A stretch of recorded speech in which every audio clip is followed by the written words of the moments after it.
সর্বনাশ হয়ে গেছে, সর্বনাশ। ওই পাড়ার ওই মধু আছে না, হ্যাঁ হ্যাঁ, ওই ছোট ছোট জামা পরে যে মেয়েটা, ওই মধু, আমার ছেলের নামে বদনাম দিচ্ছে। বলছে নাকি ওকে বাজেভাবে টাচ করেছে, তারপরে বলছে নাকি ওকে বাজে প্রস্তাব দিয়েছে। আবার কোথায় সে বলছে জানো? ওই যে ফেসবুক কি লাইভ টাইম হয় এখন নতুন বেরিয়েছে, হ্যাঁ ওখানে এসে এইসব কথাবার্তা বলছে। আমার ওই ভোলাবালা ছেলে বলো কোনোদিনও এইসব কাজ করতে পারে? তুমি বলো করতে পারে কখনো? হ্যাঁ, ও বোন ভেবে হয়তো একটুখানি গায়ে হাত দিয়েছে, দিয়ে দেখেছে, বলেছে। আর তুই বা ওরকম কেন জামা কাপড় পরবি বল?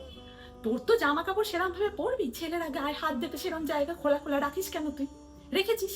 এবার এখন এসে বলছে গুড টাচ ব্যাড টাচ, এসব আবার নতুন নতুন কি বেরিয়েছে কে জানে। আমার ছেলের নামে শুধু বাজে বাজে কথা বলছে। আমার ছেলেটা তো বই ভবিষ্যৎটা নষ্ট হয়ে গেল। ভবিষ্যৎটা গেল বলো? হ্যাঁ হ্যাঁ, ওই মধু, 14খানা ছেলের সাথে আসে বাইকে চড়ে চড়ে, এখন আবার আমার ছেলের নামে উল্টো পাল্টা কথা বলছে। দি তোমার ফোনটা কত তো বড় বাজছে। সাহস!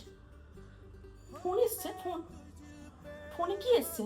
দাঁড়ো দাঁড়ো দেখছি কি এসছে গো, কি এসছে? বলছে ওই কোন মেয়ের সাথে নাকি ওইসব করেছে কে। হ্যাঁ হ্যাঁ হ্যাঁ, ওইসব হয়েছে। এই নিশ্চয়ই এই ধরনেরই মেয়ে হবে, ওই জন্যই হয়েছে। বলো তুমি। দাঁড়ো দেখি তো একবার ভালো করে। না গো, 11 বছর বয়স মেয়েটা। হ্যাঁ 11 বছর। বলছি আমি বরঞ্চ ওই পাড়ার কমিটিতে বলি যে আজকে সন্ধ্যাবেলা একটা ওই মিছিল বার করার জন্য, এটার জন্য। তা তুমি আসবে তো? এসো কিন্তু, হ্যাঁ আমি আসি এখন, বুঝলে?